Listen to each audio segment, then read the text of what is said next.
On Monday, March 28, 2009, 23-year-old Ria Ramkissoon pleaded guilty to the December 2006 death of her 15-month-old son, Javon Thompson. Ria was living at the time with a woman who called herself Queen Antoinette, head of a cult known as One Mind Ministries. Javon died when, as punishment for not saying amen after prayer before a morning meal, Queen Antoinette refused to let anyone give him food or water until he said it. By the time she relented several days later, it was too late, and Javon was dead. Welcome to Unmasking a Murder. I'm Dr. Joni Johnston, a clinical and forensic psychologist, private investigator, and as always, your host for today's show. You know, I work with offenders every day, and they're often at different points in the legal process and often at different points in dealing with the personal and societal consequences of what they've done. But today is really a special episode. It's an interview with someone who is now looking back 16 years to a time when she was so entrenched in a cult that she dared not disobey the leader, no matter what the cost. This is Ria's story. And welcome to the show, Ria. Thank you.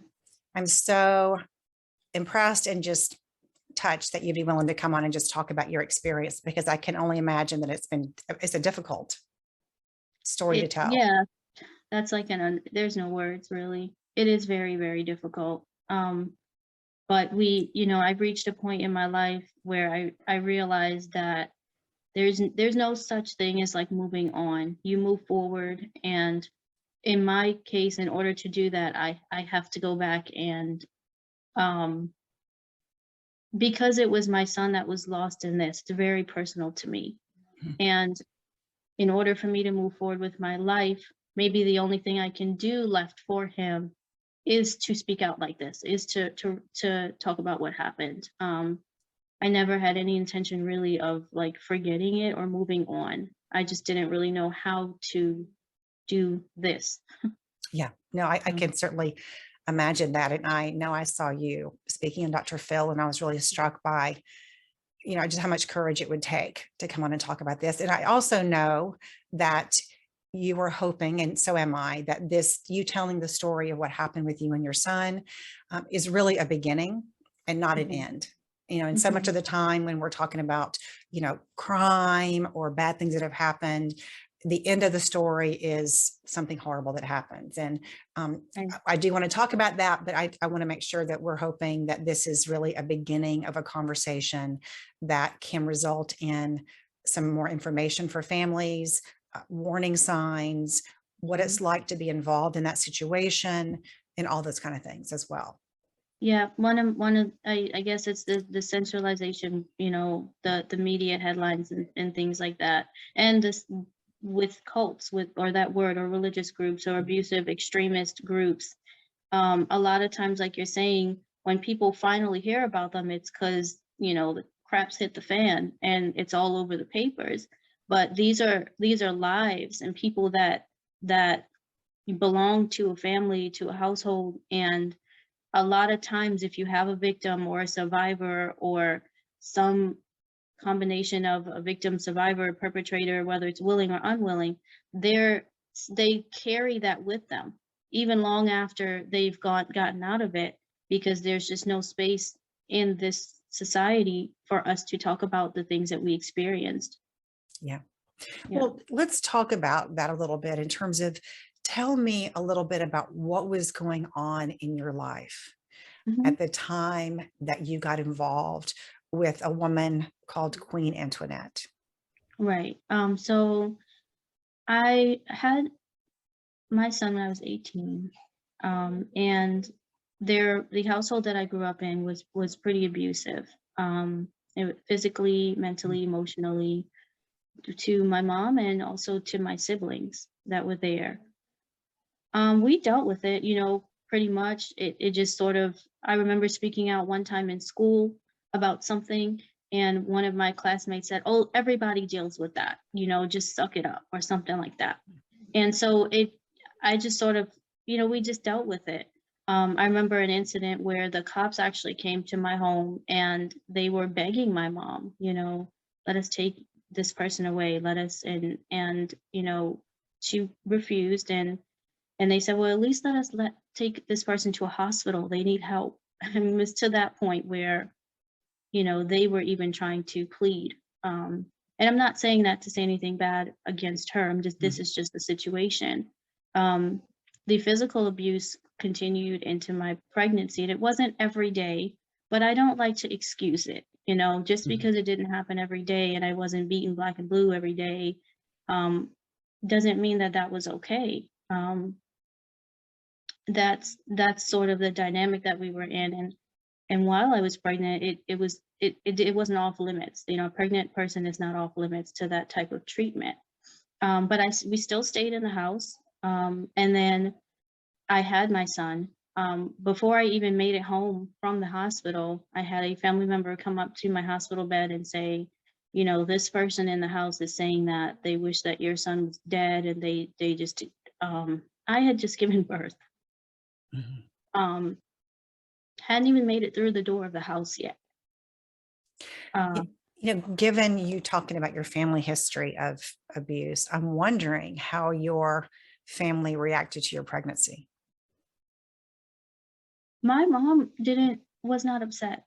Okay. There was disappointment, but it wasn't, no one treated me badly because I was pregnant. If anything, she was disappointed, and she wanted something different for me. Maybe not that time in my life. I was so young, like any mom, I guess, would feel. But no, they didn't say anything at that point that would make me feel bad. Okay. And so when you say your family, you were Yeah. living, tell me about your siblings and then your mom, and was this your biological father or stepfather? What were the family dynamics going on? It was my stepfather, my mom, and my older brother, and I had a younger sibling as well. Okay. And at the time I had a sister that was living with us, that she had come to the country not too long ago. And she had come from where? From Trinidad. Okay. Yeah. Which is where you're from originally? Yes. Okay. And so you moved to the United States when? Oh God, I was 8. I think I was 7 or 8 years old. So it was a long time ago. And when you talk about some of the abuse that was happening in your family, was this both parents? Was this? No, okay. No. My mother was not abusive in any way. I think my frustration with her was that she dealt with it. And just, it's difficult, right? When you are in that situation and you have children. And I don't want to excuse any type of abuse, but this is just a reality that happens. She comes from a very abusive background, mentally, sexually, physically. So there were things that maybe were happening with us that she felt that, it's really not that bad, but she's comparing it to the horrible things that she's been through. But to answer your question plainly, no, she never was physically abusive, or, it wasn't like that. It was more so just the frustration of us staying in this situation. So your stepfather was the one Yes. who was being abusive. Okay. Yes. And was he abusive with all the siblings? Did he single out or target any one? He singled out my mom, I think, because and my younger brother, I think, because he felt like he could pick on them, and then me at certain times. My older brother, he would try, but I think he may have been, he was older and bigger, so it was a little bit difficult, but he still did things to him. And I don't want to get too much into that because it's not my story to tell. Sure. But he definitely left a mark on all of us. Yeah. And I think it's important to talk about, because so much of the time when we talk to people who've been in an extreme religious group, or an extreme group in general, that was a destructive group that harmed the people who were involved in it, we kind of start from that place of, kind of, how could you get involved in this? And I would never get involved in this. And I think sometimes what gets missing is what led up to somebody getting involved in that. And so when you look back now, you were a young mom, you had a son. I'm not sure how involved the biological father of your son was. Was he in the picture? He was not. He had been Okay. incarcerated.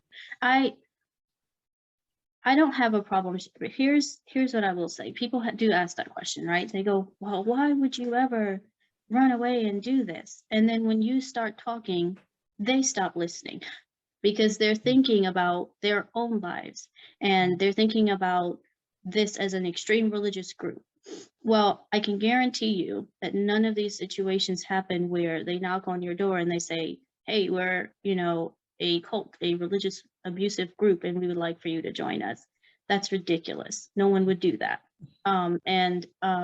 So if there is people asking that question, when I start talking, the only thing that I would ask is that people actually listen and put their own life experiences, childhood experiences. I've had people say to me, well, I was abused and I didn't do that. Well, that's great. I'm glad that you didn't go down this road. But I respectfully would want to say this is not about you. It's about what happened to someone else and what could potentially happen to another person. Because these predators in general are not stupid. They're not just going to come at you and tell you everything they plan on doing.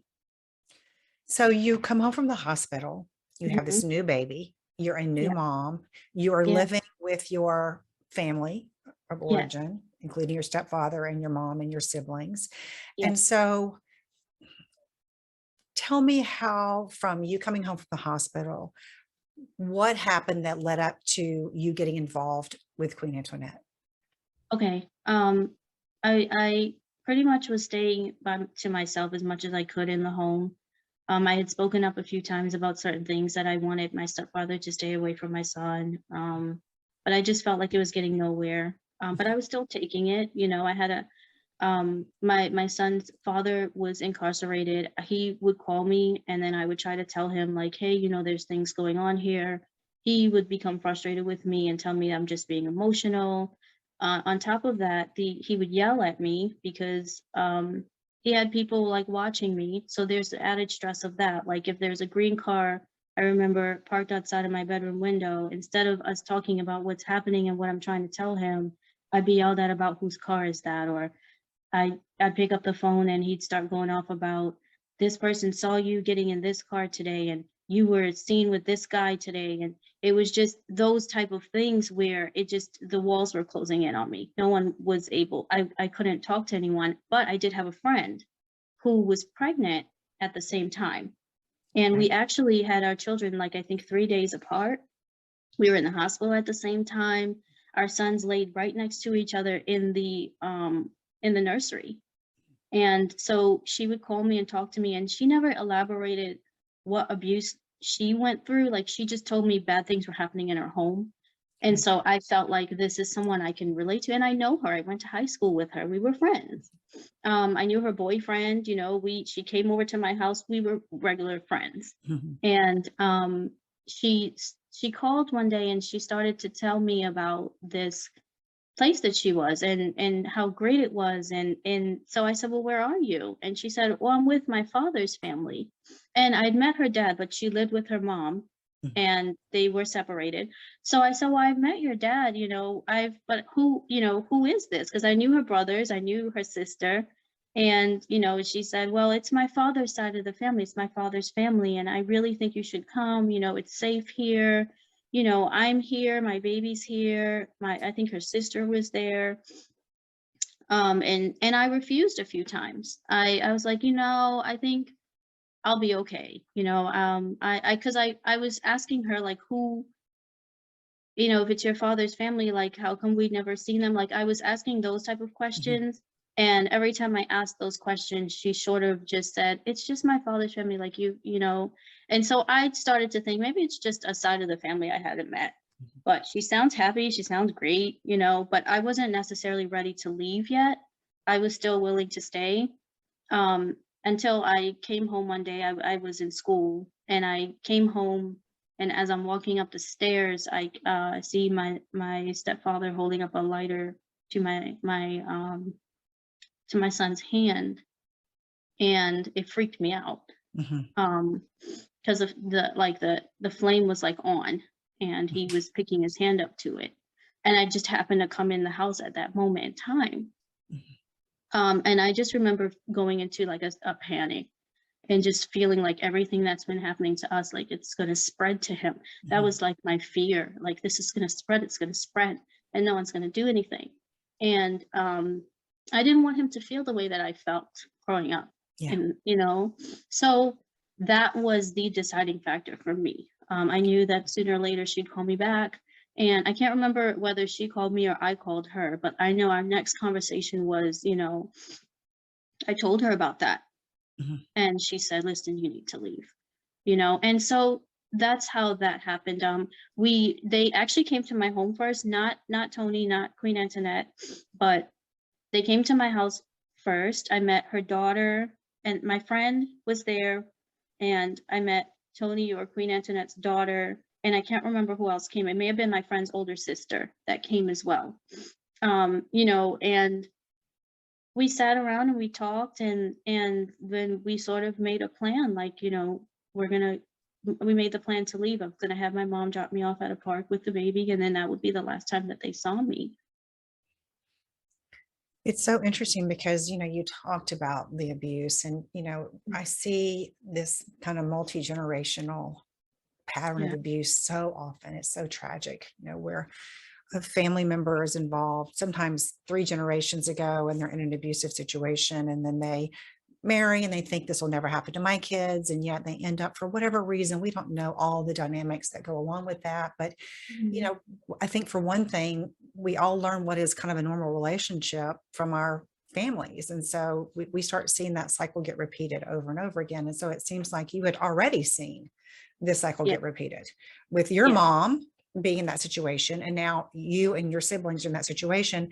And then all of a sudden you come home and you're seeing essentially a perpetrator, yeah, stepfather, who is yeah, now, in your mind, potentially starting to do this with your son, yes, yes. which must have been terrifying. It Yeah, I mean, it freaked me out. There was no justification for what I saw.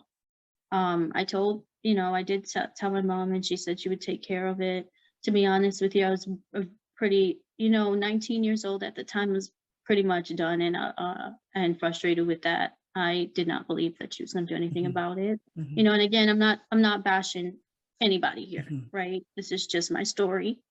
I've certainly been on the opposite end of the bashing stick, Yeah. but I'm just telling my story. And that's that, you know, people say, well, how could you leave? Now, I was someone who had never lived away from home. Mhm, I'd never really been too much sleepovers and things like that. My mom was pretty much like, no, I need to know where you are. You mhm, know, I don't feel comfortable with you going. She was one of those moms. mhm. And there's, you know, she was just protective. But at the same time, for me to make such a leap like that, it really took, I mean, because like I said, they asked me so many times to come with them. Mhm. And I just kept refusing, because even though where I wasn't really, I didn't like it, I knew I knew those people. Yeah. But that incident was that scary to me, to where it wasn't another thought. It was just like, okay, do you want this scary or that scary? And I chose that scary. I chose Mhm. the unknown. I chose to go where I wasn't certain, because I'm thinking it's going to be better than what I have, because here's this friend I grew up with, and she's constantly telling me how good and great and happy she is. So did you get a sense? There's so many questions running through my mind as we're talking. I mean, on the one hand, it's this person who you've known for years Yeah. and trusted, it sounds like. And not only trusted, but somebody who's really, like, having a parallel experience in some ways to you. I mean, I'm a mom myself, and I know that, being with other moms who have kids the same age and going through pregnancy together is a huge bonding thing for so many moms. Mhm. And it's such a vulnerable position to be in as a new mom. I think that gets overlooked sometimes.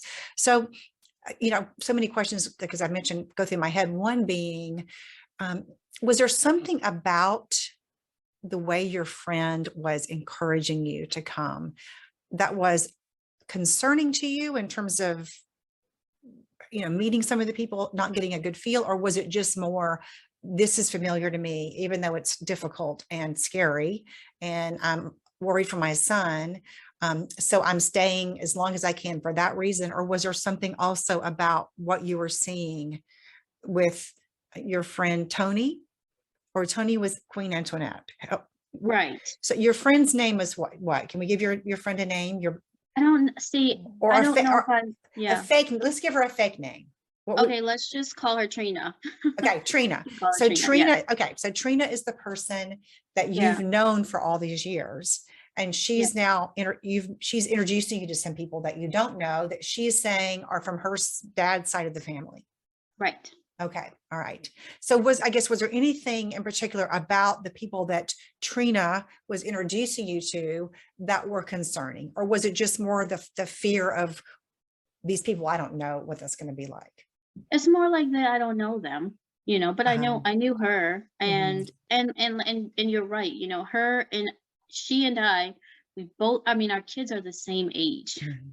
And I felt like I had some other friends at the time, after they found out about things, they would ask me, why didn't you just come and stay with me? And it's like, well, don't have a kid and you live with your grandma and you always complain about how bad she treats you. I Mhm. don't want to stay with you. And I don't want to feel like a burden to you if you're already in a situation where you're feeling like you're being, I don't want to be the friend that comes and moves in with you and now you have more problems. Mhm. She was already pregnant. I mean, she already had a kid. She Mhm. knows all that I'm telling her about.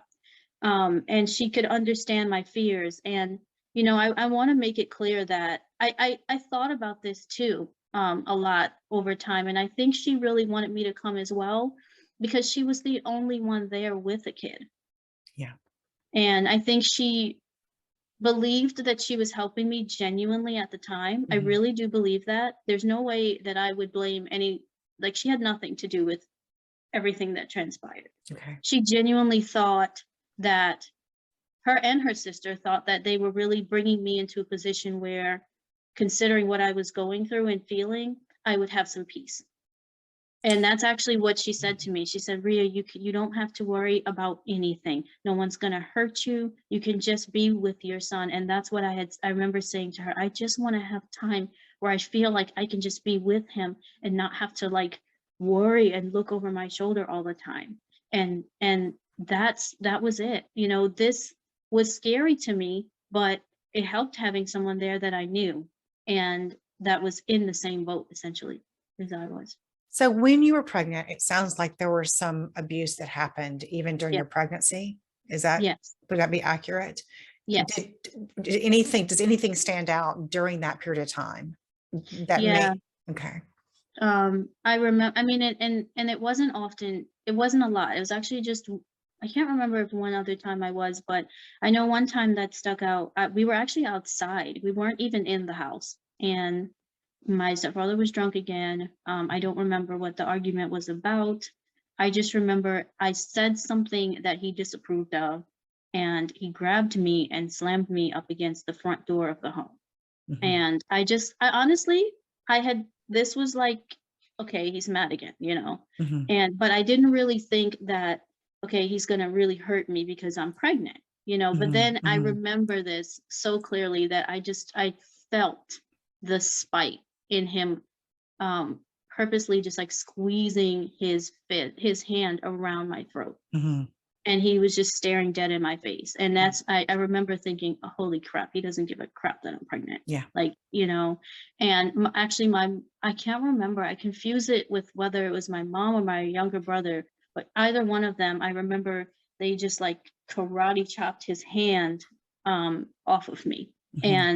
And he started to run, and he was like my mom grabbed a hold of his t-shirt, and because he was leaning forward, she let him go and he tumbled down the stairs. Mhm. And she told me, I can't, it's so many things that I don't remember correctly. I can't remember if she told me to run to the neighbors or something like that, but that was that incident sticks out to me because Mhm. I just remember thinking, there's no way he's really going to choke me. Like my belly's sticking out here. Mhm. Mhm. Yeah, but he did. It is interesting because, as you were saying that you grew up in this family where abuse, unfortunately, was normal in some respects, or at least it had been going on for a period of time, for a long period Yeah. of time between your stepdad and your siblings and with your mom. And Yeah. yet you are describing some incidences that happen starting when you're pregnant that it sounds like, I don't know that I would call them necessarily an escalation, but it certainly sounds like that you thought, okay, even though this has been going on for years, things will be different, at least while I'm pregnant. He won't do this Yeah. when I'm pregnant, or maybe he won't hurt my son because he's a baby or whatever. And you're having Yes. these things taken away from you. I mean, you're finding out that these beliefs, hopes, whatever aren't true. Yes. And like he wasn't very physical with me very often. He would do other things like he may, bring a friend over, and then all of a sudden that guy's asking me on a date, and Hmm. it, there was a little bit of hope that, like, oh, there has to be a line. This is a pregnant person. Mhm. There has to be a line. And I found out, and I think that's why that day sticks out so bad to me, is because that was the day I realized, like, this, pregnant or not, if I'm upset, I'm upset. Yeah. And so Trina is talking to you and she's basically saying, Ria, this is a bad situation. Come with us. You're going to be safe. You're going to have some peace. And so it sounds like at a certain point, maybe around the time when you saw your stepfather with the lighter Yeah. around your son, that it was like something clicked and you're like, I've Yes. got to get out of the situation. Okay. Yes. So then tell me specifically about the day that you left. The day that I left, I asked my mom if she can take me and my son to a park. It was like on the other side of town. And she took us. I packed very little, just whatever was in our baby bag. I can fit into, like, the Mhm. baby bag. And we went to the park, and I got out of the car with him, and she drove away, and I never went back home. Okay. And that was the plan. That I'm was the assuming plan. the plan, which your mom did Yeah, not they know about. did not know. When Okay. we got to the park, they were waiting, I think, at the park. And so they, from that point, took me into the home. And so when you say they, who was Yes. specifically there waiting for you? And we can use it, like I said, if we can use No, Trina as a name, and who else was there? yeah, I don't want to lie. There's some things I don't like. I don't remember who. I know that Trina was there, Okay. and I believe Queen Antoinette's daughter was there. I Okay. really hate calling her that, but her daughter was there. Okay. And so they met me, and we went. They took me We walked to the home. Okay. And in this home was living Queen Antoinette's daughter. Trina was living there with her baby. With her baby. Yes. And I'm just gonna tell you honestly, that gave me like a relief. Like, Yeah. okay, I know these people. Yeah. And this, they must be okay. Her older sister was there Okay. as well. And then I'm sitting on the couch, my first day there, and baby's like, around, and then her boyfriend walks in, and he goes, "Oh, you're here too?" And Mhm. I'm like, "Yeah, I guess I am." Like, Mhm. he was there too. And was he Um, living there as well? Or was he yeah, just, okay. Okay. no, he was sitting there. So how many people were living in this house? So there's Queen Antoinette. She had a daughter, a 16, 17-year-old daughter. And then she had two small children. I don't remember how old they were. I would say roughly maybe around 10 and 8. Okay. A young boy and a young girl. And then there was Trina and Trina's child, and then her older sister and her boyfriend, and now me and my child. Okay. Okay. So several people are living in the house, a lot of whom you already know. A lot of whom I already know. Yeah. Yeah. And so tell me when things, well, tell me how things evolved, because Yeah, obviously it I sounds can like at the tell you beginning about. it was a good thing, or Well, you were yeah, and relieved and I want to talk a little bit about more about that, because okay. this went on over years, right? Mhm. So we were living in a home for months with each other. So what did that look like? Mhm. And so yeah, this is where the religious aspect comes into play, because one of the things that Trina would also say to me was, Ria, they're good people, they're Christian people, Mhm. and we're like, that's awesome. I was going to a church at one point, and I had been reaching out to that pastor before I ran away from home. Okay. Well, I first went and I was living with my brother. That's not the first time I actually lived away from home. And Okay. I'm sorry if I'm all over the place, but I will get to a point, I promise. It's it I found out that my pastor, I found out through the news that he was being arrested for child molestation. And Mhm. so I was like, okay, well, thank God he never answered any of my calls for Mhm. help, Mhm. but at the same time, it was like, here are these people now, and they're like, and I all of these people that I know are here, and also as a bonus, they're Christian good people, and they Mhm. they don't want anything, they just want to help you and get you away from bad situations. One of the first things that happened when we got there was, I remember seeing Queen Antoinette, and she's sitting down, and she sort of was like I would say like a little militant, like she greeted me, but it was like the way she presented herself was almost like if she was doing like a public service, like, like I'm here, and or I can't really describe it other than to say, she asked me, I believe, if I was okay, and if I was okay staying there, Mhm. and I said yeah, and she said okay. She was never yelled or did anything like that.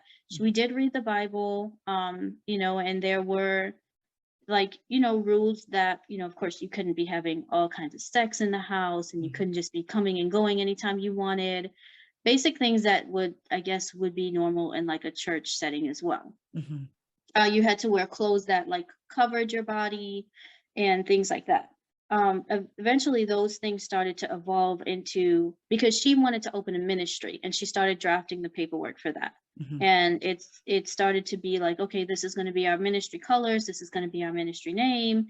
And one of the things that happened was, she said everyone needs to get rid of all of their personal documents, everything. Um, uh, Visa, not visa, passport, Mhm. birth certificate, social security number, everything. And so I did that. And the justification that she used behind that was, because at the time my family was coming around, there were missing posters put up everywhere. And so she said, people are looking for you. We are all going to have a brand new, we're getting away from all of this. That at that time in my life was like, heck yeah, get Yeah. me away from all of this crap. And Mhm. I'm so mad at my family. So when they would come looking for me, I didn't want to talk to them anyway. Mhm. So when you think about, why would you stay, and why would you do this to your mom, and this and that, I was angry. Mhm. I was very upset. I was, very angry. And once, if you're someone who's just been home all the time, once you make that big leap, the Mhm. last thing you're thinking about is turning around and going right back. Now I found these people, and they are listening to me, and another thing that they would do, if anyone came to the home to try to, like, I didn't always know when they came, but I saw a couple instances. My son's father came one time, Mhm. and my family would come, and they would stand up, and everyone would go out front of the house, and they'd tell you, stay right here, they're looking for you. Or they might not tell you someone's outside, they'll just have you go to the basement or something. Everyone will go to the front of the house. So and they would tell those people, like, hey, she doesn't want to talk, leave us alone. Or sometimes they might not say anything. I don't know all the time what they said, because Mhm. we weren't always present. But it gave you a sense of something I never had, which was, oh my God, these people are like protecting me Yeah. and protecting my son. I don't give a crap about this social security number. I know it sounds stupid now, but back then, it was like, fine, yeah, please, let's get a all new life, all new life. I'm all for that. Mhm. Um, so I had not heard anything about a cult. I didn't know what that was. Mhm. What is that? It was just, to me, it was just a word that people were saying because they were mad that I left home. I didn't know what that was. So it wasn't any alarms ringing to me. It made perfect sense. Yeah, you want to get rid of your identity, then get rid of your identity. Mhm. So yeah, what what some people would say, and I know there are lots of experts who talk about kind of techniques that some groups use to really draw people in, keep them in, and of course, isolation sometimes is one of them. And so it sounds like what we might look at now and say there was certainly an isolating component, it sounds like, to that, in terms of making sure that people weren't talking to family members or people that they'd known, boyfriends or whatever. But it Yeah. doesn't sound like it felt at all that way. It felt like they were loving and protecting you at that time. It felt that way because it's Mhm. very easy to isolate someone who wants to be Yeah. isolated. I was very angry with my family at that time in Mhm. my life. Mhm. I was very angry. I felt very, very alone. I felt that no one was listening to me. And then my mom, I just want to say this. When I came home and I confronted several members of my family, Mhm. she's the only one that apologized to me. Mhm.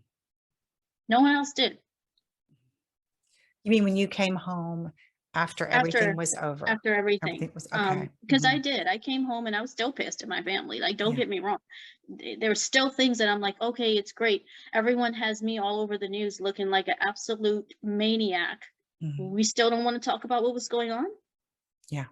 So I confronted some people, Mhm. and she's the only one. She broke down Yeah. and she said, listen, not that I'm blaming her for what happened to my son in any way, Mhm. but I wanted to talk about what was going on at home, because here's the reality. While I was there, before things got crazy, Mhm. I was happy. Mhm. That's so hard to say when you think about how it ended. Yeah. But if I'm honest with myself, yeah, like I remember good times with him there. I Mhm. remember his first birthday. I remember things that he used to do that I just enjoyed it, Yeah. and I had a sense of like, no one's going to just come up in here and do anything because these people are going to protect me Mhm. and I don't have to deal with any more crap. And that makes so much sense. It's almost like when you think about a domestic violence situation and people kind of go, how could you stay in that? Or how could you get in that? Well, people don't get involved in domestic violence situations. They get involved in a good relationship that becomes Yeah. abusive. There's Yeah. something about that relationship initially, for the most part, that people are getting their needs met and they feel safe, or they feel loved, or they feel appreciated, which they oftentimes haven't. And Yeah. then the control starts, or the coercion starts, and it just becomes confusing, and it evolves, of course, to something horrible sometimes that doesn't Yeah. even look like the initial relationship. So tell Yeah. me, over what period of time the relationship evolved when it did become more controlling and become abusive, and what that was like for you. Okay. Um, Let me just describe this. So Antoinette was someone that I remember one day we all we had dinner. We made dinner, and someone in the household ate a meal before feeding the kids. The kids always ate first. Mhm. She flipped. Mhm. She was huge on taking care of the children. Mhm. You make sure the kids are taken care of. You make sure, and then you take care of yourself. Mhm. She never was violent towards any of us. Mhm. She never was like that. Mhm. It was more so of, there Trina ended up getting kicked out because Mhm. of doing things that were like sexual things with other members in the household. Mhm. Um and that I didn't really want her to go, but it Mhm. was a situation where she wasn't even kicked out right away. Like, they were talking to her like, "Hey, we want you to stop doing these things. It's Mhm. not godly, blah blah blah." She eventually was kicked out for that. Okay. So it wasn't like she was walking around slapping people upside the head and things like Mhm. that. If there was defense, it was from the outside, from people trying to get into us. Uh-huh. So this one day, I'm with my son. We're in the kitchen and we would always say a prayer, and he, of course, is a child, but we would always say a prayer. And, at the end of the prayer, I would say amen, and he would babble something. And so we were doing that. And I finished the prayer and I'm feeding him, and she walks past me, and I can't remember exactly. There's a scripture that she used, but she said something about that there's something wrong with him. And I honestly didn't think too much of it. It's Mhm. not the first time she'd made that comment.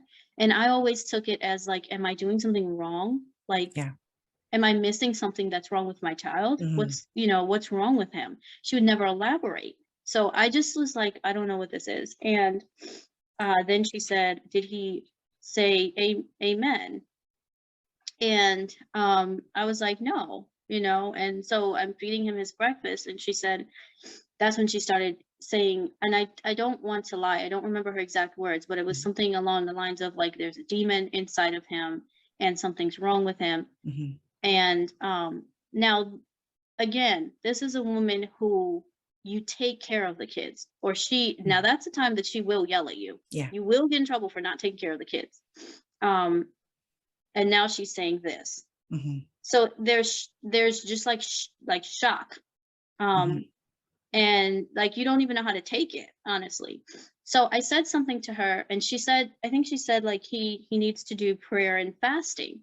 So I said something to her, and I wish I could remember exactly what my words were, but whatever it was along the lines of like not really wanting to do that. And Mhm. she yelled at me and started going on. This was the first time I've ever experienced this from her. And I'm just like sitting like shocked. And I remember her just yelling at me, you don't have to do anything I say, but you're gonna take that boy to hell. You don't know what you're doing. And it just like she just flipped out. Mhm. And I just remember being in shock. But even then, the way what actually happened, you couldn't tell me that that was about to happen. It's Mhm. so far from anything that could have been in my brain at the time. Mhm. Um, and so, she walked past me. I'm literally just, I don't know how to take any of this. Mhm. I know that she's upset. I know that she's angry. I'm not sure what to make of this. Mhm. At that point, she does start telling the other members of the household. She walks past me and she goes upstairs. I'm assuming at this point is when she's telling them that there's probably something wrong with him. And no one should be feeding him until he says amen. I still am sitting there, and it's hard to describe this. It's like it's like it's so different from who she was. Mhm. And I'm still thinking, there's no way. Like, everyone's not gonna be good with that. And I remember one of the household members came in, and I remember him being so upset, and he grabbed a jar of peanut butter out of the cabinet. He was like, I'm not doing this.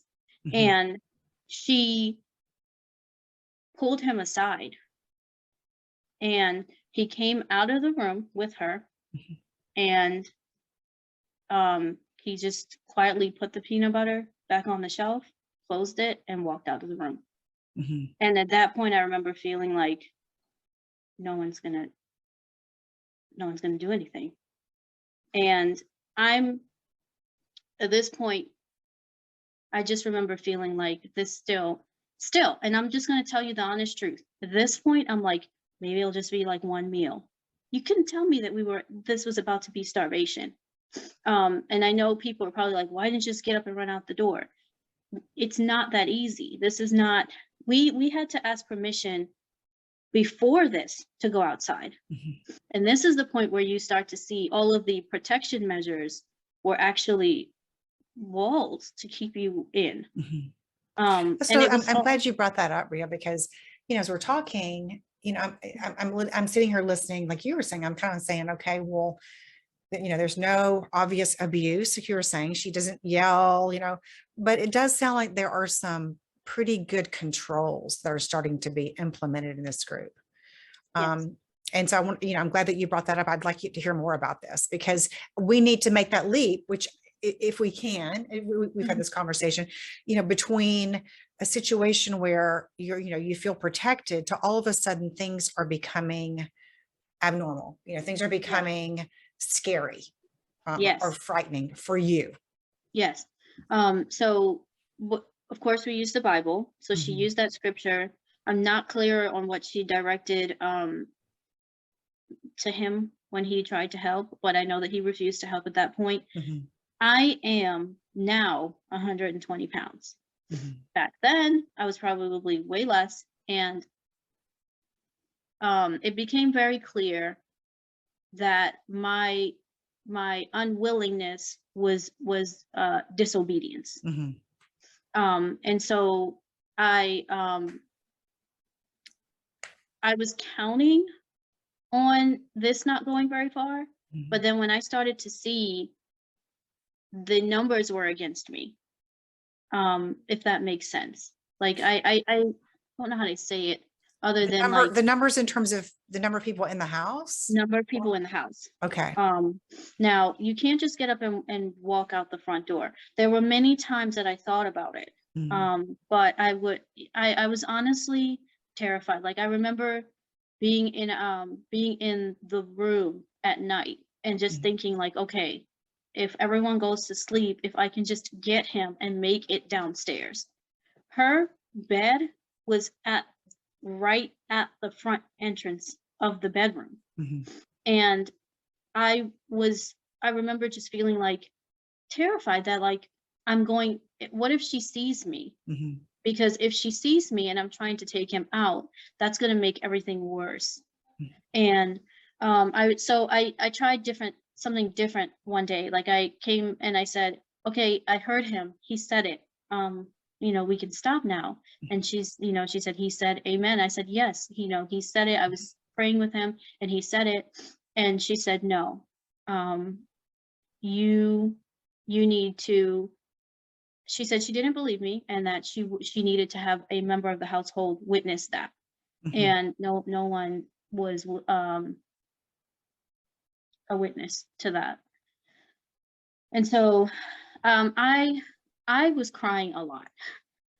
I didn't feel that I could really and then there's also the aspect of like people are watching you to make sure that you're not being disobedient. mhm, Um my crying was offensive because it was taken as like if you're crying that means you don't believe that this is the right thing to do, which mhm, means you're basically accusing me of doing something wrong to a mhm, child.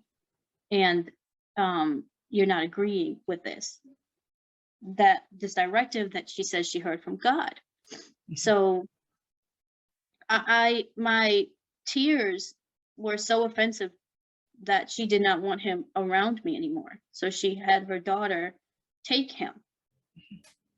Um, and so I can't, this is the part where I become very frustrated as well, because I couldn't describe what was happening inside of me. Like I felt so powerless.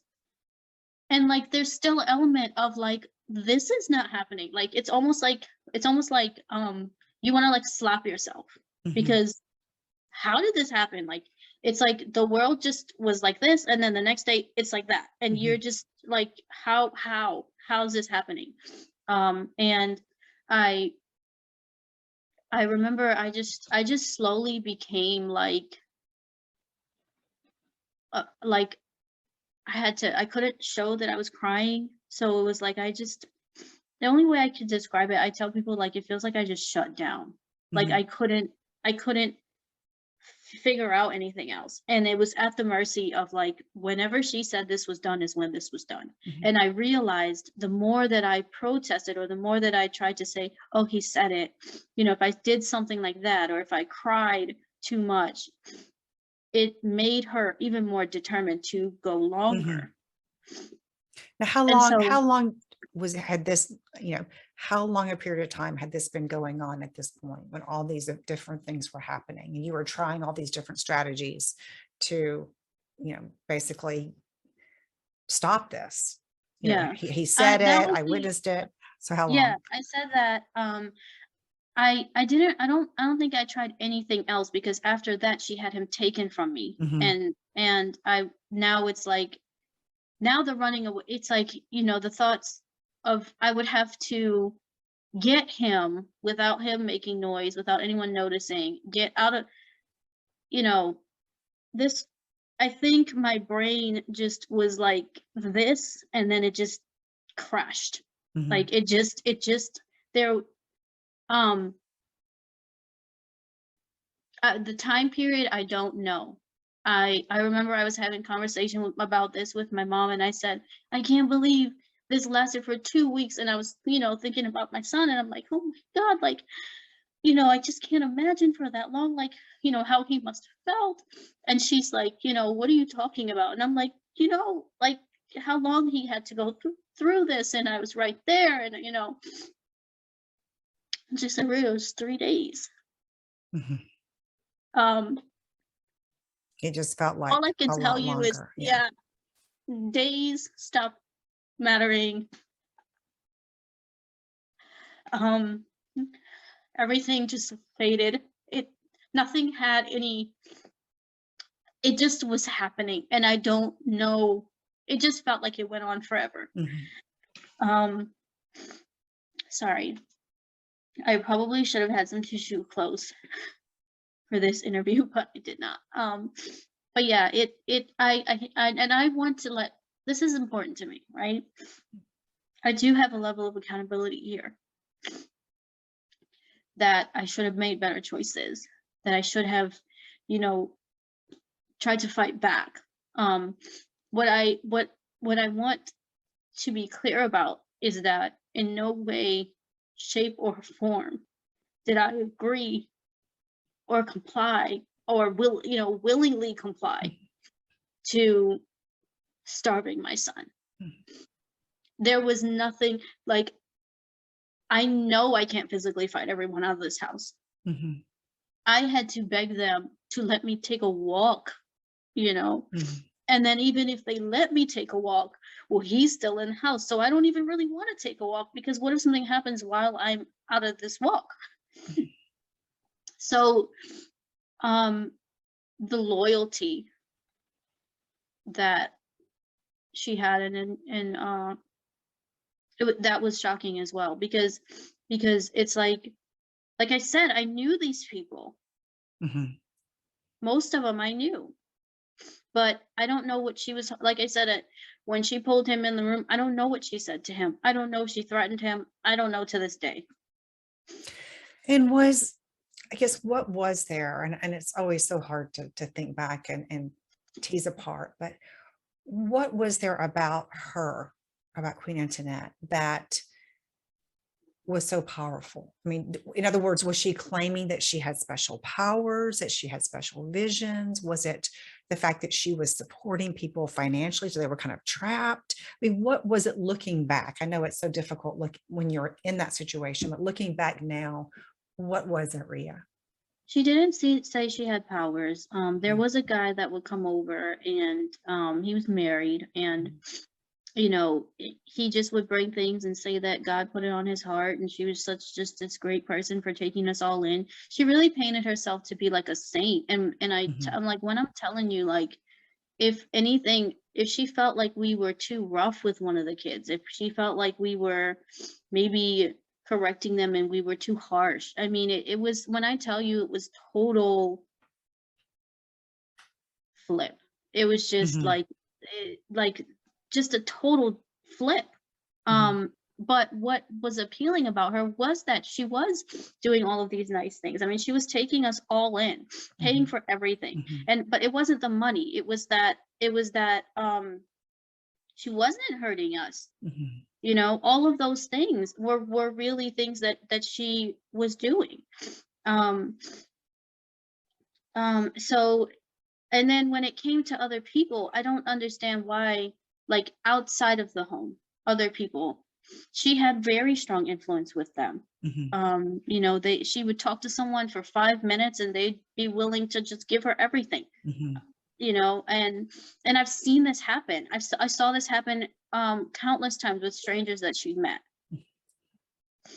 So she was very persuasive, it sounds like, and very charismatic in some ways. She's very charismatic and also just had her a way of making it just seem like she's just this good person that's trying to do these good things, and Mhm. it's so it's everything's becoming so difficult for her, and she's just trying to help. But then there is another side that if you oppose, it's like she attacks. Mhm. And give me an example of that That the example that I have is what happened with my with son. your You son. know, Uh-huh. yeah, if I say, even if I break down crying, Mhm. that's an offense to her. It makes her look Uh-huh. bad. Mhm. And so her response is, "You will now be separated from him, and I will continue this another day." So as opposed to being empathetic and having compassion for Oh you, my God. it becomes you're somehow offending me or not. It sounds like she took it very personally. She took it But- very personally Mhm. because then you're implying that I didn't hear this from God. So Yeah. then do you think that I'm crazy? And then do Yeah. you not believe? Mhm. And then she started to say things to me like, God. She didn't talk to me much while this was happening other than to tell me that my crying needed to stop. Mhm.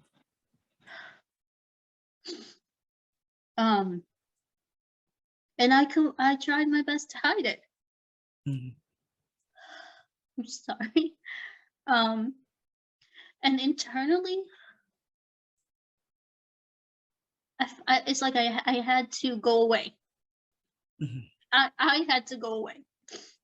Um, but the hope was that if I present this like, numb person, then she would be satisfied and say like, okay, I believe he's okay now, or whatever the case may be.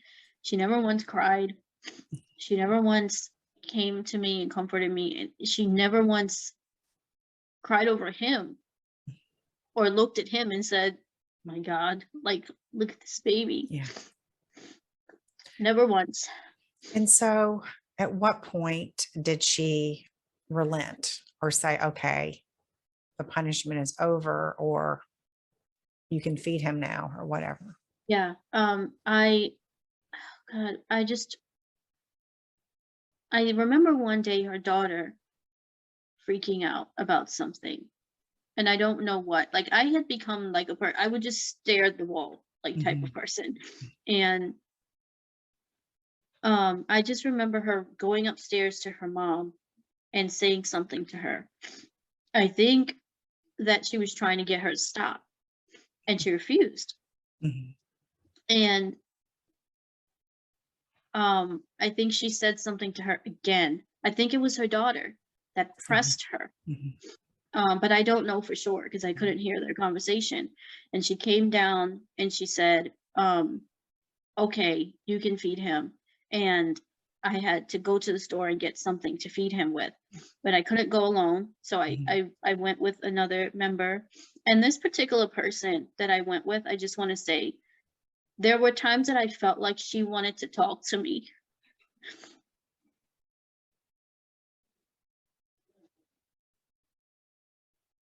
Sorry. They couldn't be too compassionate to me. They couldn't be too nice to me because then they would be disobedient. Mhm. But there were times that I felt like she wanted to say, like, "Hey, like, do you want to just get the hell out of here?" You know? But then she probably didn't know how I would take it either. Mhm. These type of groups is like they put you in a position where you become so afraid to even mention to the person next to you because what if that person's so loyal and they just Mhm. go and tell her and then now you're in trouble again. So we went to the store, came back and got carrots, and we blended the carrots, and I just kept. I remember thinking like, oh my God, like I can't really like I don't know. We didn't really have a lot of food, so we just blended up the carrots, and she gave him back to me, and she said that I could feed him, and I tried to feed him the carrots, and he died, and I remember thinking I should have gave him water first because he probably couldn't swallow it. Mhm.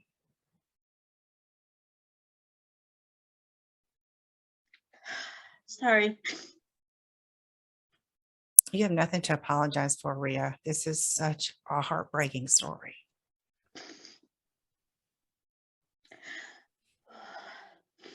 I'm just holding him, and I was like, a part of me was like, so like, oh my God, like I'm giving him this now, like he's gonna be okay, and then he dies. And that's the first thing I thought was, oh my God, I probably should have made sure his throat was clear, like maybe he couldn't swallow it. And we're all in the room, and she just goes, everybody get down. Um, and so, I mean, he just died, and now you're telling everyone to get down. We all just got down. We're freaked out, Mm. and then she starts giving directions. She's ordering everybody from there that we need to pray and that he's going to come back to life. But it was going to be dependent on my faith. Mhm.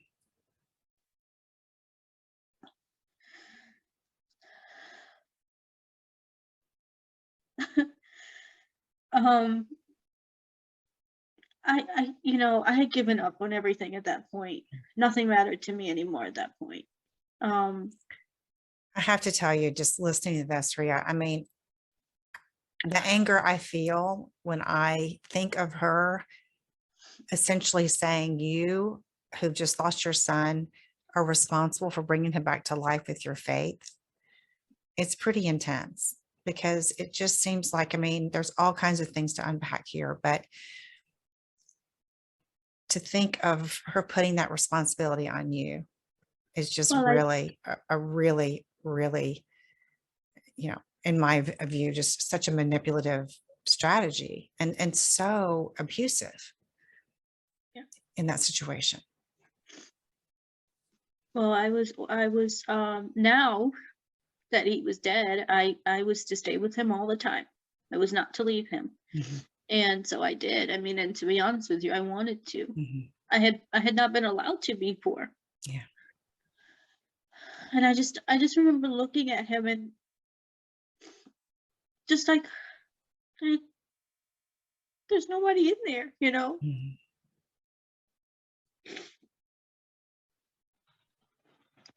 And this is where things got messy for me. And not, I shouldn't say that, like more messy or more strange for me, because I needed to believe that. that he would come back. I needed to, I just told myself, maybe if I believe, like, Mhm, God knows your heart. Maybe if mhm, I believe mhm, enough, like I needed that. I mhm. needed that because I just could not uh handle anything Yeah. that was happening. Mhm, And they just left me alone with him all the time, like in the room, and they wanted, I would sing to him and talk to him and pray, but like your prayer is not going to be answered, but you need that. mhm, And I remember, she came up with the idea that we needed to put him in a suitcase. I want to say something. During this time frame, there was a man that would come, the same man that was funding her. mhm, He would come into the home. He saw, mhm. and he went back home to his family like nothing ever happened. So there was really a feeling of like, no one cares. No Mhm, one gives a crap about mhm, what happens to me mhm. or him. It's just no one cares. Um, and I did really become numb at that point. Nothing mattered to me. I didn't care about anything. She Mhm, could have said, let's all wear dresses and go to the park. Okay. mhm. Um, at the there were times that I thought about going to the police, but I was terrified. And honestly, I truly believe there's no way anybody would believe me because I'm his mom. There's no way anybody would believe me. Yeah.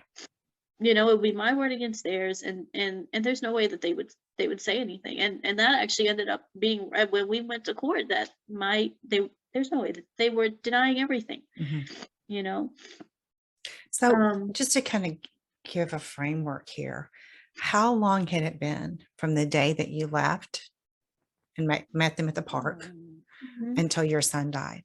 Over how long a period of time? I would say maybe a year. He turned no, no, yeah, maybe I would say maybe 8 months to a year. He had just turned one, maybe a few months ago. It wasn't that Okay. long. At the maximum, it would have been a year. Okay. But yeah, And he was how old when he died? one Okay. 1 year old. Like 16 months was, I mean, do you know exactly how old he was? Yeah, Do you what I, remember? I don't. I just Okay. know I don't even remember what month it was when he passed. Yeah. It's just a blur, it I sounds like. Yeah. it's just that I wasn't I stopped paying attention to the date, the months. Hmm. But uh but I know that he had been a little older than a year. It wasn't like exactly a year old. Okay. Um and at that point, they said, let's put him in the suitcase. That way we can take him with us. If I can just be really honest with you, I just wanted to really take him with Hmm. me. Hmm. So yeah, that sounded fine, you Hmm. know. But now, if you can understand, now you're in this weird place where it's like my son is dead, Hmm. and then everything's just going on as normal. Everything's just going on as normal. I was going to And ask you that. So, how did there was the prayer session after your son died, and then I know that you were saying that you spent a lot of time with him, that they wanted you to spend a lot of time with him, um, and then at some point there was a decision made to put him in a suitcase. So you were moving. It sounds like the group was moving, and they were going to take him with you. yeah, Did anybody else in the group talk about it, or was it just no, kind of? So yeah, I was going to say, how did the group process what they happened? didn't say anything. They Okay. didn't say anything to me. It really, honestly, it was like, this is you. Your son died. Hmm. Hmm. Your faith is attached to bringing him back. We I don't see. know why. We don't know why it didn't work in the first place. Okay. It must be something wrong with your faith. Uh-huh. Mhm. Not everyone though. I think some people were like me and they were just like scared and probably didn't, like I said, couldn't show me too much compassion Mhm. because that's disloyalty. It looks disloyal to her, Mhm. coming to me and saying, "Oh my freaking God, I'm so sorry. Like, what are we gonna do?" You know, it's a slap in the face to her at that point. Yeah. Um, so I don't think all of it with everyone was malice, but I think definitely with some people it was. Okay. They enjoyed. There was one particular member that I would say, I call him like her muscle. We can call him Mike, but Okay. he, was the boyfriend of Trina, and Mhm. um she would often use him in situations where, at first, like I said, wanted to protect us. Actually, when my son's father came to the house, he's the one who came on the porch and said, get lost. They don't want to talk to you, get lost. And he left. Mhm.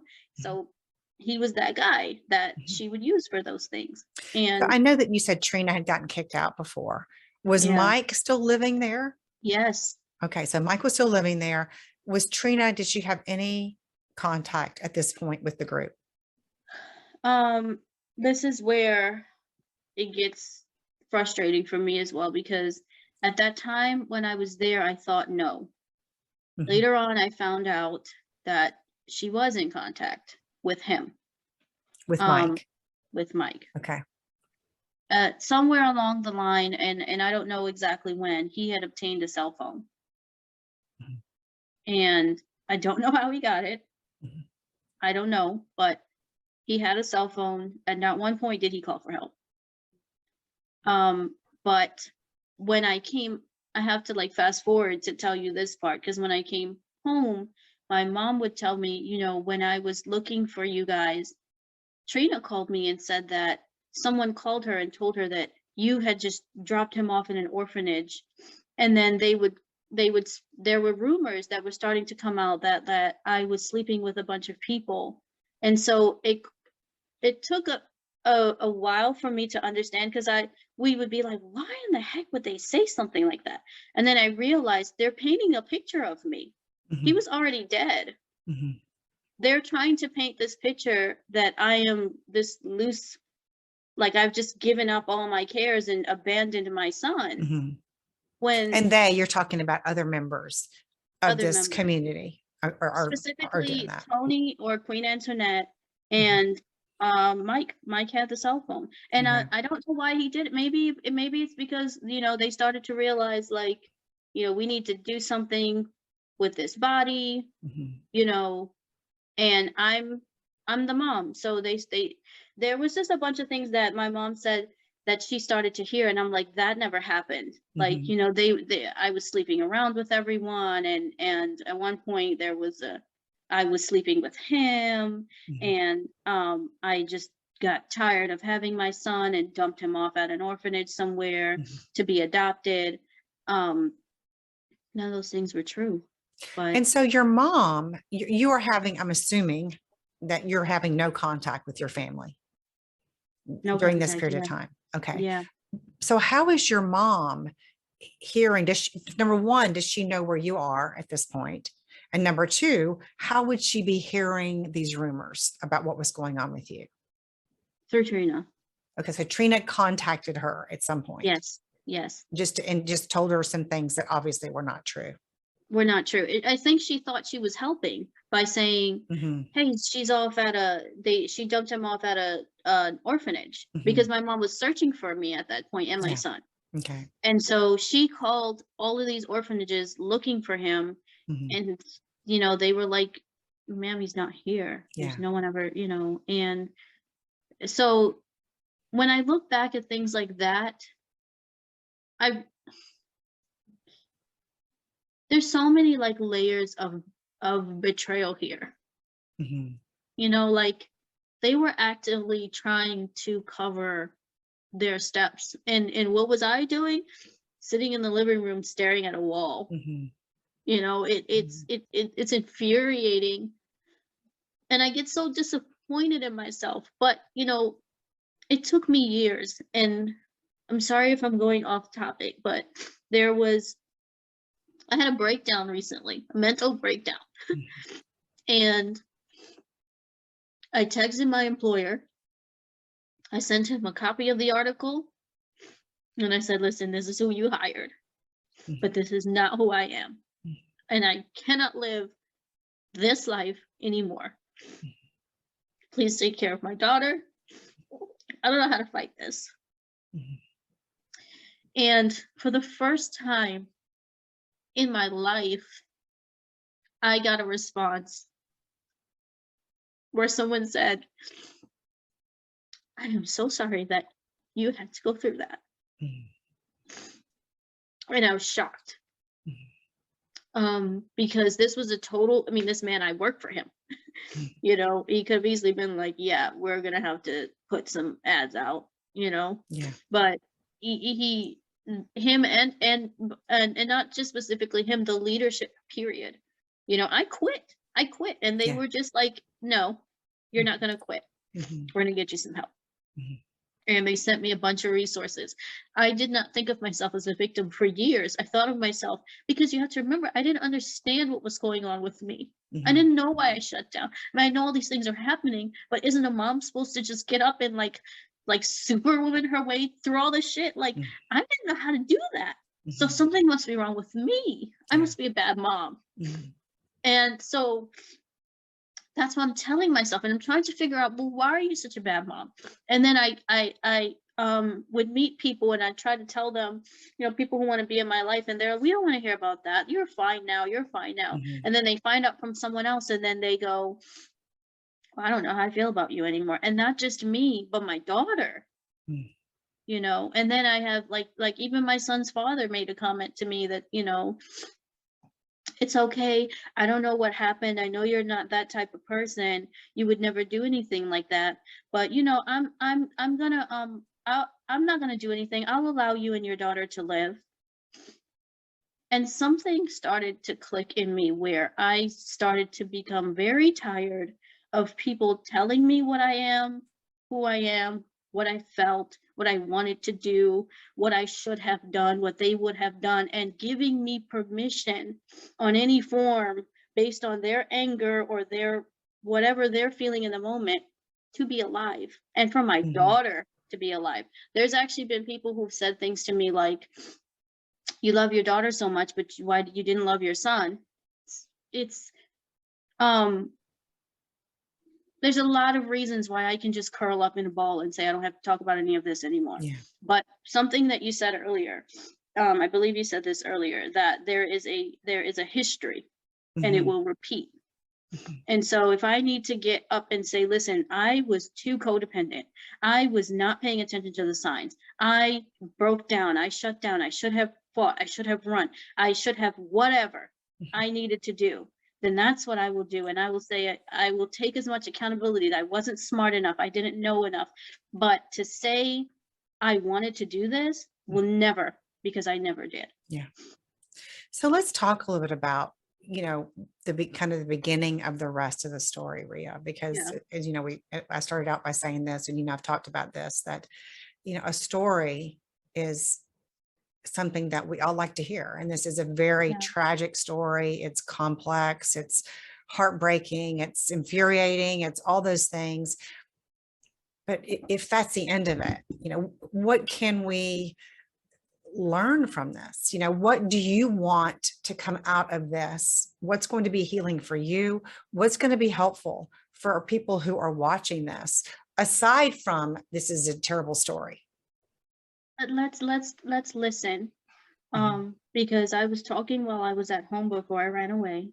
Mhm. I think, we talk and we talk, and then we get to a point where we decide no one's listening to me. And the thing about when your family member walks out the door is that you don't know where they're going. Mhm. Um, and so what I would say is to ask people to just listen. I understand if you're not me, and I understand if you would never have ever, and you would have made a completely different choice and Hulk smashed your way through the whole situation and Mhm. got out of it. And I think that's wonderful for you. Mhm. But there is a reality that's outside of how anyone feels about me personally. Mhm. And that reality is when I came home, my mom said 2 other girls saw you on the news and they got out. Mhm. That means this is happening. I don't Yeah. I know you guys are seeing probably on Netflix, Scientology, Hillsong, right? Mhm. Those are established. What was she doing? She was drawing up paperwork to establish a church. Mhm. And there's so many more underground things like this. It may not always look as extreme as mine did, but they all have the same DNA. They Mhm. have the same DNA. Like you were saying, the isolation, the playing on your needs. Oh, you're vulnerable right now. I'm going to give you everything to make you feel safe and secure. And that is how I'm going to create my own person with you. So here is the challenge, I think. Maybe for people watching. I mean, I've talked to so many family members, Ria, who have a daughter or a son or a sister or a brother or whatever, a family member who is involved in a Mhm, group that is extremely harmful to them, and they've been mhm, cut off from their family. mhm. And you know, I find myself feeling so helpless as well, Yeah, because once it seems to me, and I want to get your input on this, that once a person is involved in that group, it just seems like, how do we get them out? yeah, And I know we need to talk about listening before they get involved in that group and offering yeah, that help and that support, because I do think that is definitely a point of intervention for friends and family members, to listen to individuals who are in trouble, who are struggling, help them find the resources that are healthy for them and that are are validated resources and credible yeah. resource and trustworthy resources. So I definitely want to emphasize that, like you did, that we've got to listen to people, because in our first conversation, I remember you made a comment that really struck with me. And that was, you Mhm. said, people who end up in groups like this, that group is not the first person they've reached out to for help. Right. They've reached out to oftentimes friends, family, church, or whatever, and they haven't been able to find that help. And then they end up in that group, which I think is such a significant thing to remember. So there's that part of it, which I want to emphasize. But also, it is like, so many people who are desperate because their loved one is involved in that group. And because of the techniques that they use, like Yeah. the isolation, like the brainwashing. Yeah. And I've talked to, ex cult members who've said, not only do they kind of isolate you and brainwash you, but they actually prepare you for the things that your loved person's going to say. If you are allowed to Yes. see that loved Yes. person, Yes. they're going to say, here's what your loved person's going to say, because they aren't whatever, they aren't saved, they aren't spiritually evolved, they don't have your best interest at heart, whatever, they aren't trustworthy. And so Yes. what do we do in those situations? It's so challenging. It is. And it's like, once you get in there, and you're so right. I remember them telling me that your mom's probably going to cry, and, you Mhm. stay strong, and, things like that. But it's difficult, because the best thing we can do is to stay consistent and educate. And, I wish I'm just going to be real honest with you. Once they're in there, Mhm. I don't even know. Yeah. Because if you ask me, what would have gotten me out? Mhm. What Knowing what a cult was, knowing what Mhm. to look for, Mhm. with the only giving me another alternate option, a safe place. Like, you can't show up like my mom showed up with my stepfather one time to try to help get me out. Not gonna work, Mhm. you know. Mhm. Giving me an alternate safe option, but then also they, it's a web. They're all, like you said, they're already pulling you in. They're giving you what you need. Mhm. Everything else now on the outside, it's just talk. The only thing I can say is stay consistent. That's what my mom did. She stayed very consistent. She took a lot of beatings from me. I ripped her apart several times. She tried to get in touch with, um she pushed and actually got a private investigator to hunt and find me. She did this like years ago, almost 20 years ago. Now there's so much more education, and there's so much more resources and deprogrammers and things that people can go to. But this is the sad part about this. There is no guarantee Mhm. that you can reach them. Mhm. There's no guarantee that they're going to come back, and if they do come back, you may have still lost them, and you don't know what they've seen, you don't know what they've Mhm. heard. You're not going to get that same person back. So how about this question? Because as adults, and I think sometimes even when family members go to police or they go to, other people to help us get this person out. And oftentimes Mhm. what they hear is what? This is an adult. This person can make their own choices. There's nothing we can do, which is understandable. I'm not knocking anybody in terms of that Yeah. response, because there's a truth there. On the other hand, what about when there are children involved, when there are babies involved, or there are toddlers involved, and somebody has reason to believe that this child may be in danger?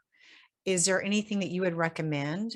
I mean, obviously, you can call Child Protective Services or you can contact the police, but I would imagine if they go out there and everything seems hunky dory, what's going to happen in that situation? Yes, that happened to me. They sent Mm, the cops, and they came in, and that's why these groups are so dangerous. It's done in plain sight, right under your mhm, nose. mhm, And um the best bet, I would say, for my son probably would have been his father. If you have someone that has a legal attachment to the child. But even then, mhm. you need to be able to prove that there is maltreatment. Yeah. Um, and oftentimes, by the time any of that stuff starts coming out, it's too late. And this is why my heart is so heavy with these things.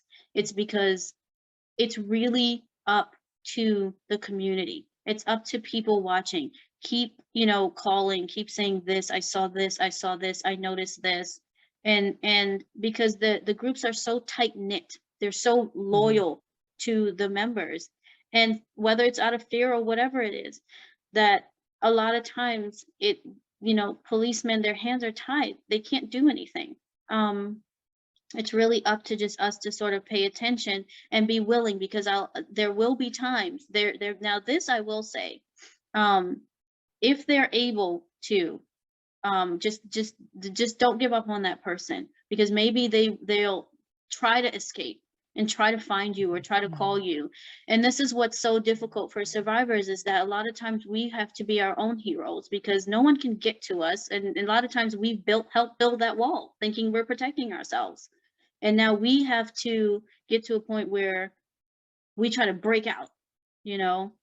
I think but to specifically what you're saying, how to get you out of there when you're in there, if you can get to the person, um, I would say show them, if it was for me, tell them in a way that does not seem like you're talking bad about the group, what is happening with them.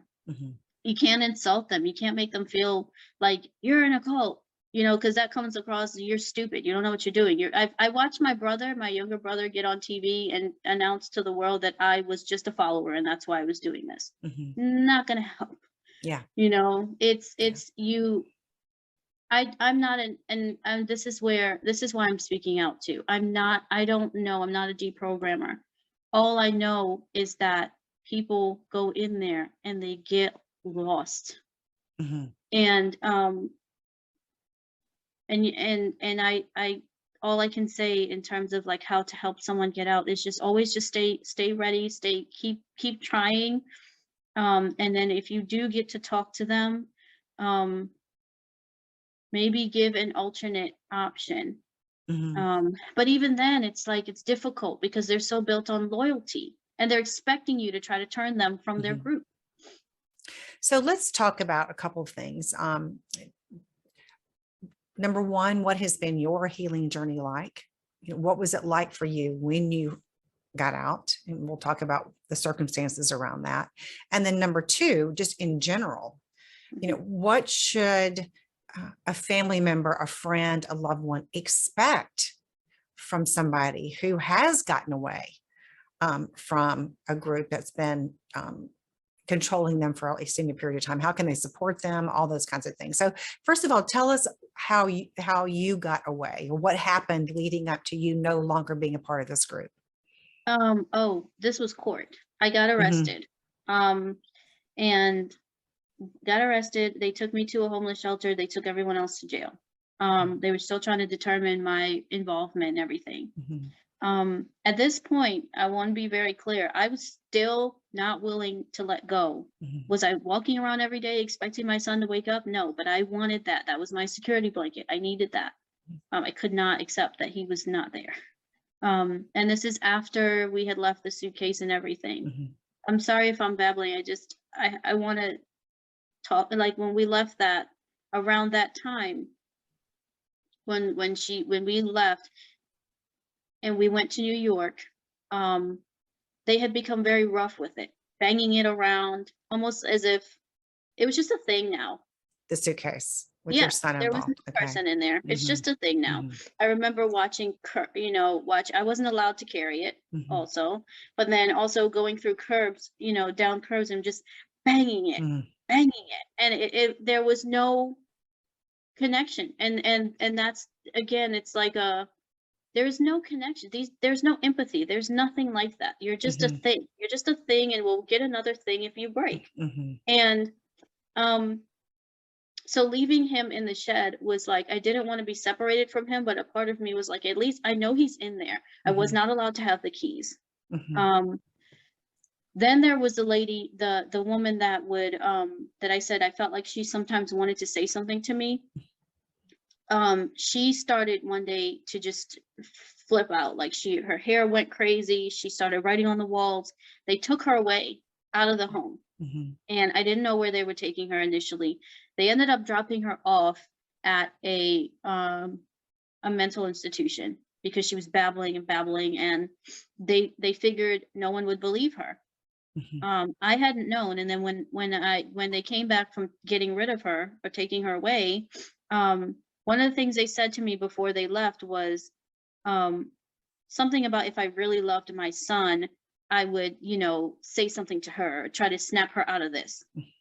And they were manipulating my grief and using that pain to try to get me to do things. They took her away from the home. I didn't find out later that it was a mental institution. She talked in there, and they were counting on people just thinking she was crazy, but they didn't. They believed her. The private investigator that my mom had looking connected to that somehow, and they came busting in the door and arrested us. Okay. During this time, everyone changed their story. You know, no one was talking. Antoinette was laughing in the courtroom. Mike wrote letters to me. This was the first time ever that he's actually even been that nice to me. And I probably said some back, but it was more along like you can get the feeling that they're checking on you, you know. I fired my lawyer in court. I was going like nothing. I didn't want a lawyer. I felt like I don't need anybody to defend me. Whatever happens, happens. I don't care. And, you know, he was basically, of course, more stable-minded and was able to settle that situation. But I had a difficult time with people fighting for me. And then when I was in the jail, there were people that would come up and they would say, they started to pass me notes. This is what she's saying. This is what she's saying.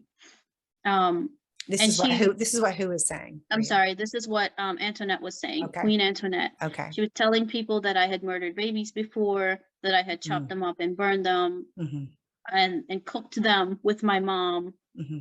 She also, her daughter, she turned on her daughter in jail because her daughter started to get, I think, tired of some of this.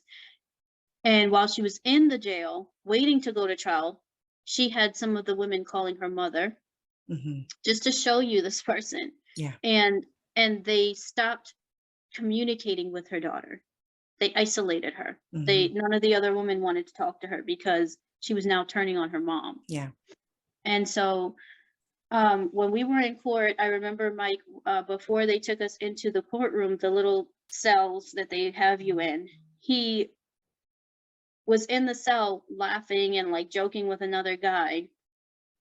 And I'm sitting there and I'm just like, you know, wow, like I can't find any remorse. I can't find any tears.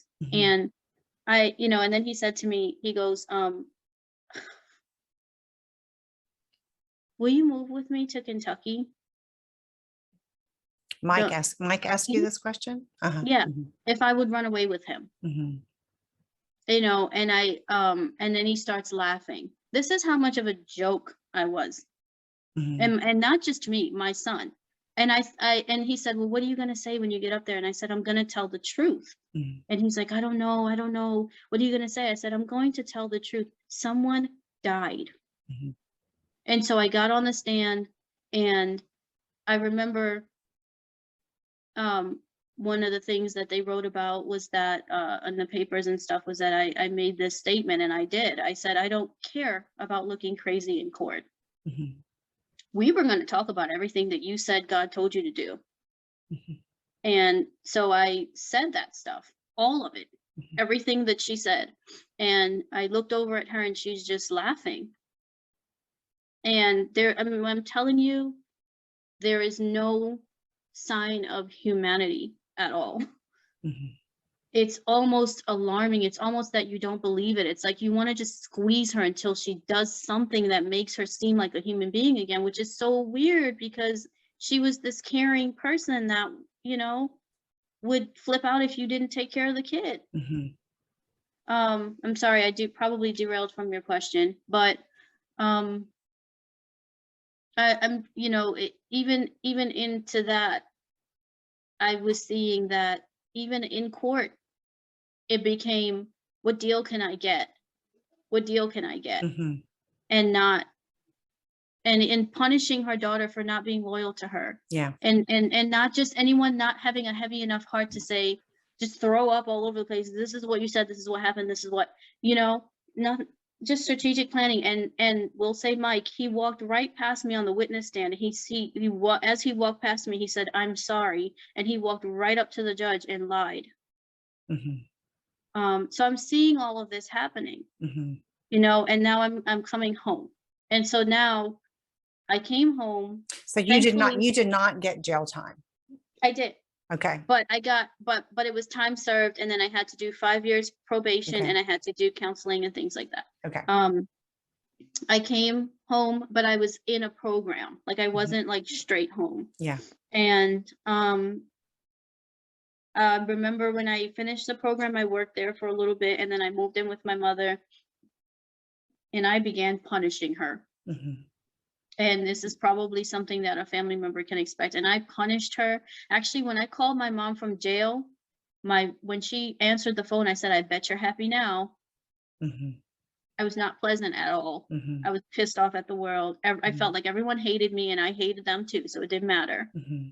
And um, I broke down. You know, me and my mom would talk to me about different things, and I would say, "Well, why? Why did you let this happen? And why didn't you do?" You know, and I have to say, she took all of those beatings, Yeah. and so there probably will be some beatings to take. Yeah. And then it's going to be hard because I had to accept for myself, as much as I hated it, that before things went bad, I felt good there, and Yeah. I didn't want to come home. Yeah. You know, when you get home, you want to see, you might want to say, "Oh no, I just, I don't like those. I didn't like it there at all. Never, never." But Mhm. that's not true, because Yeah. something got you in there, and Yeah. something appealed to you. My mom did end up moving and separating from my stepfather. Mhm. And like I said, she's the only one that apologized to me. I confronted him when I came home, and I asked him why he did that. Mhm. And at first he denied it, and then he told me he was just playing a game. It wasn't a big deal. Mhm. He's never met my daughter, never will. Mhm. You know, and so what I would say is that my personal journey has been, I beat myself up. I beat myself up every day. I wasn't good enough. I wasn't strong enough. What the hell's wrong with you? What were you thinking? And it wasn't until I started to really tell my story Mhm. that I started to realize, like, wait a minute, I didn't deserve this either.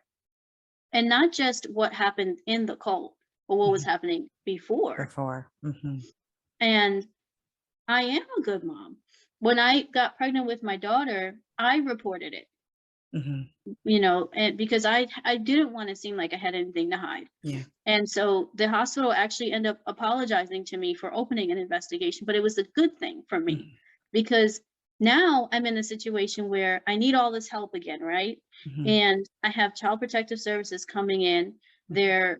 They're investigating me, but I was terrified of them when I was 19. Sure. Now they're coming in, I'm still scared, and don't get me wrong, they told me several times, "If you make one wrong move, we're taking Mhm. your daughter, and you will not see her again." Mhm. They made that very clear. Mhm. But at the same time, they came in and they said, "Now we have this resource and this Yeah. resource and this resource." And I'm telling you, it felt like, oh my God, this is what I needed. Yeah. You know, and I would say to my family, and I would say to my friends and anyone who asked me, "Would you have not ran away if you knew this was going to happen?" Yeah, no, I would have still ran away. If Mhm. I could go back, I would still ran away. I just would have gone to these resources instead Yeah. of where I went. Yeah. And then I met people along my journey that needed help and were in my position, the position I was in before I left home. And now I see that they need resources. So as I started to look at myself, um, and then I became in this weird place because now I have my daughter, and I want to do everything with her, everything that I had. And when I had my daughter, I said to her, and I said to my son, because you know, wherever people go when they die, I was talking to Mhm. him, and I said, you know, mommy's going to love you as I love her, because Mhm. mommy's not going to be the same person anymore. Yeah. And um, and then I started to realize that um, no one's going to weaponize this against me anymore. Mhm. And I started to get into a series of abusive relationships. My last relationship, I chased that guy. I Mhm. chased him. Mhm. And he had picked up a car tire and came this close to my face. He choked me out until I couldn't breathe. I mean, he attacked me because I wanted to, you know, like, not, he didn't hit me at that time, but Mhm. he like was screaming at me, telling me he hated me and he was going to get my daughter taken from me because I wanted to read a book about parenting, and he felt that I was going to ruin her by Mhm. doing that. And so I saw that pattern, Yeah. and I'm like, I was able to recognize that. And I'm in therapy and I'm able to recognize it. I'm telling the people that I'm working with, And I realized, Ria, you need to take this back. You need to take your power back. And even if that means you have to go back to that day that your son stopped breathing, and you have to say to yourself, you could have done better, but it is not your fault. Mm. Then you say that to yourself. And if you're the only one saying that to yourself, then you say that to yourself as much as you need to, so that you can get up and make eggs or whatever it is that your daughter wants to eat this morning. Yeah. And continue to be that person. So I had to go back to that place and bring myself out. And I lashed out against a lot of my family. My biggest punching bag was my mom. And I think that's because she's the only one who actually apologized and acknowledged that she could have done better. So just kind of wrapping things up, because I really appreciate you being so open and honest. And we've talked for so long, and I, again, appreciate that. Bringing it back to our mission together, which is to kind of get that word out there. So I guess lessons learned from me as you and I are talking, and I want to make sure, number one, I'm being accurate in terms of the message you want to get across. And number two, if there's anything you want to add. But one, again, is, kind of having our ear to the ground when it comes to friends and family members who might be struggling, and to listen to them, to help them, and maybe even try to provide resources for them, especially when we see them struggling and needing things that they may not know how to get, is number one. Number two is kind of being realistic. If you do have a family member or friend who's involved in a group that's destructive for them, keep the lines of communication open as much as possible, not criticizing the group, because all that does is kind of alienate people, and just have faith that, if you do that and you continue to love that person and be consistent in terms of being available, be hopeful that at some point they're going to be able to get out. And then when they do get out, don't expect it to be perfect. Expect there to be a lot of challenges, a lot of recovery, because as you pointed out, when that person comes out, in some respects, they're not the same person they were when they first got involved in that. And I think that can be a shock for friends and family members, just like it can be a shock to be in that group and then getting out and trying to adjust to everything. And again, encouraging your friend, your family, your loved one to get the help that they need so they can start healing. And so at some point, because we do hear, and you alluded to this, we do hear of people who come out and then go back in.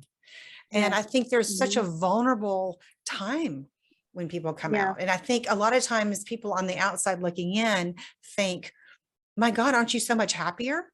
I mean, you escaped, you're out, life is going to be so good now. And yet that's not the perspective oftentimes of people who are coming out, and all the confusion and having to make decisions again and all those kinds of things. And then the last thing is just the education, and how important it is to educate everybody, even our young people, about what, coercion looks like, what control looks like, what manipulation looks like, what isolation looks out. I know I shared with you in a conversation we had a while ago that I have two girls in college, and there are parents who've been on the Facebook page from day one, basically saying to new parents, my daughter came to this particular university and got involved in this group, and she's still in this group. Please make sure that your daughter, your son knows the name of this group, knows what's happened to my daughter.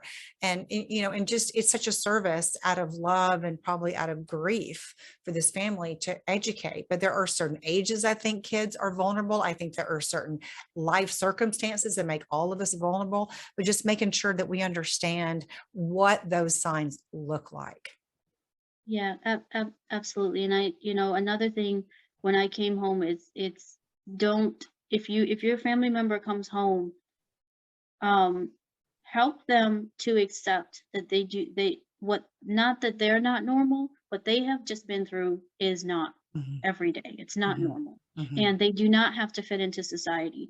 I came home and immediately tried to get a job and all of this, and I needed therapy, I needed counseling, I needed a place to let it go, but then also keeping in mind and being patient with that person, that they probably suppressed so much just to survive that it may be a slow peel for them. All of it at once may just break them. So I guess, you know, I would say be patient. It's going to be ups and downs. You may take some beatings. They may lash out at you. But stick in there with them. Just ride those waves with them. Maybe go, I strongly suggest going to therapy with them. Maybe do a session with them so that they can feel like you are open to, they're not just this weirdo that went off and did this weird thing, but you are putting yourself in that place to understand. That's the biggest thing, is like make space for them to be heard. Great suggestions. So we're going to wrap this up. And again, I want to thank you. You have provided some resources for us, and I'll make sure that we have those in the show notes, some Yes. links to educational sites and to some expert sites that anybody can go and kind of check out. So again, just want to thank you again, Ria, for coming on. And I tell you, I'm really honored that you trusted me to share your story. Thank you. Thank you for having me and for letting me talk and for listening to me. Well, it was really, I think, not only just a very complicated story, but I really do really support the mission that you're on. And I think it does take a lot of courage to speak out about something that was just so difficult in your own life. And I know is something that you're continuing to heal from. So again, I support you and thank you again. Thank you. Bye. Queen Antoinette was convicted of second-degree murder and sentenced to 50 years in prison. Her adult daughter and another follower are also in prison. Ria completed her jail time and spent an extended amount of time in a residential treatment facility. She has spent years in therapy where she continues to deal with the aftermath of what happened. Speaking out is now part of her journey. Thanks for watching today's episode. If you know anyone who's involved in a destructive group, please check out the show notes for some links to references. Thanks again for watching, and we'll see you next time on Unmasking a Murderer.